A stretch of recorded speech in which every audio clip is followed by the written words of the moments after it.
Hey, just real quick, I just did a complete playthrough of Scenario 1 from the new Caen Fillet Gap game in the Formation series by Vuca. Um, I think they're okay with me showing you all this, but this is the Caen map and there'll be a Fillet map. So Caen, this is a Villers Bocage learning scenario. There are two ways to play it. You can play it solitaire or two-person.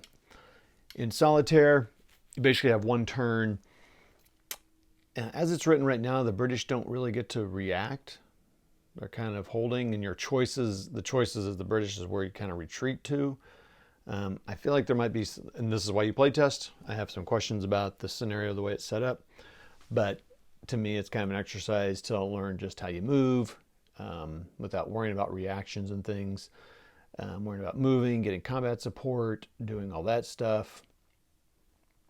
And to me, winning the game and as quickly as you can. So I won. The Germans won. The Germans probably will win this.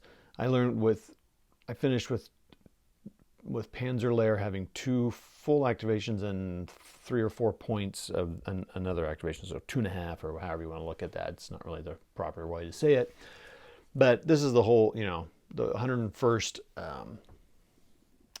brigade or regiment. No, probably regiment, but it's just one company. These kind of represent. Oh man, now I'm suddenly forgetting what these are. Shoot, I think they're companies. Oh boy. Anyway, it's 101st German, so it's Whitman. He starts up here and then attacks. So there's a victory point here, Villers Bocage victory, and there's a victory point here. The headquarters for the British stop back here. There's some limitations on what tanks can stack for the British too, so you kind of have to decide that retreat for them. Panzerlehr starts up here and one Panzerlehr back here.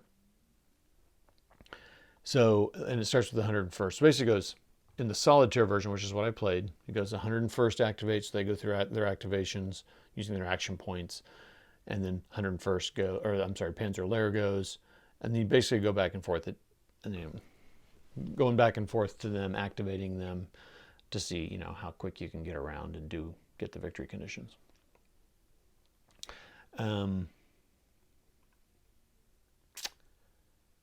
Yeah, so the 101st took this hex in the first turn. In their first activation, they forced a retreat. And they moved up here, I believe.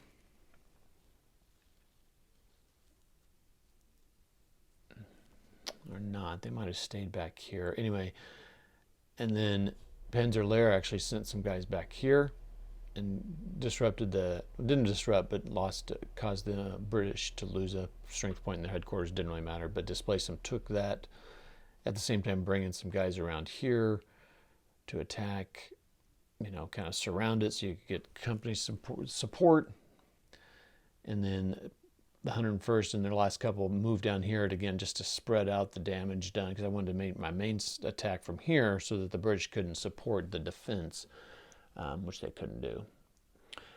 The Panzerlehr was able to get around and then start going around and making this so they could support this attack if they needed. Sorry, I need to zoom in there. I like the map. Map looks good and looks really good on the. Sorry, and this is on my screen, right? So it's a Vassal mod. That's all I've got. Well, it's not. I mean, it's what I've got to work with. So there's some things they need to work on in the Vassal mod. And there's some things. So, but pretty cool. The stacking rules are a little different. There's some different activation stuff. You got Bocage in this, which they haven't had before. So that's kind of making some things different in this. And like I said, there's a lot of limitations on here that you're not using. There's naval support and air support that is not in this scenario. But it's a fun scenario kind of testing out. And it was good for me it's been a little bit, I've been spending a lot of time proofing rules and charts and stuff. So I stopped that. I mean, I did stop, but I got to that point, and now I'm going to play. I'm probably not going to play all the scenarios, but I'm going to play this one. I'm going to play it a few times. So now I'm going to play it as the 2-player, which means the British can now react and get points and do stuff. So it'll be a tougher battle because they'll be able to fight back, do some improved defenses, use their headquarters support I'll probably do that same thing with Panzer though, because then I can get in here and not disrupt, but make them lose some of their support points, which will hurt. But also things will slow them down because then the British will be able to react.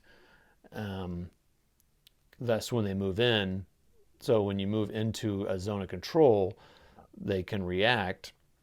And if they do, it stops you in your path. They use their points then the British get to roll for a little bit of points to do something. They can fire or improve defense. They can do whatever. That's what's so awesome.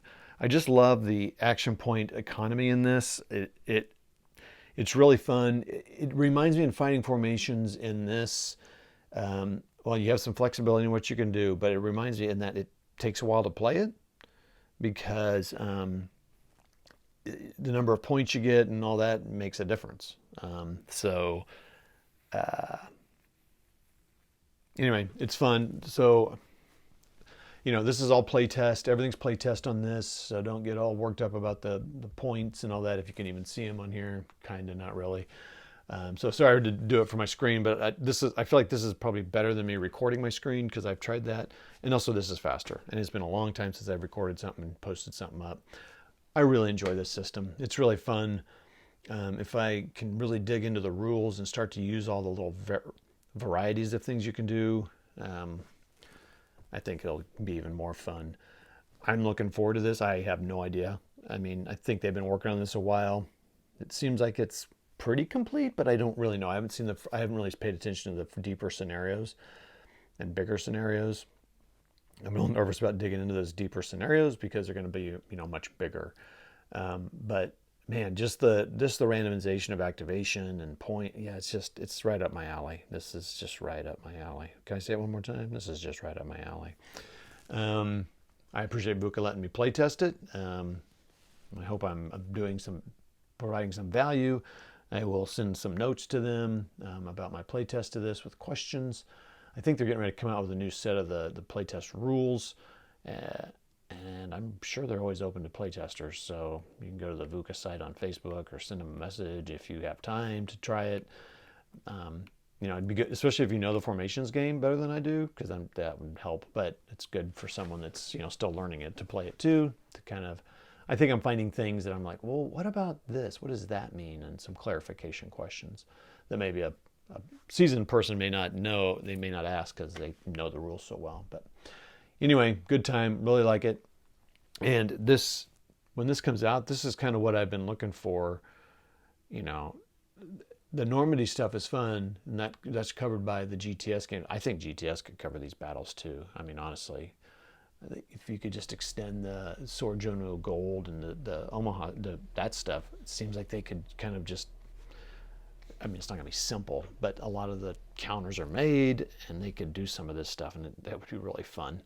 And I need to nail down how big these units are here, but I'm not going to worry about it now. And I just heard a shout from my wife about KU football, so I got to go check out what happened, and I think I heard what she said. So I'll talk to you later. See ya.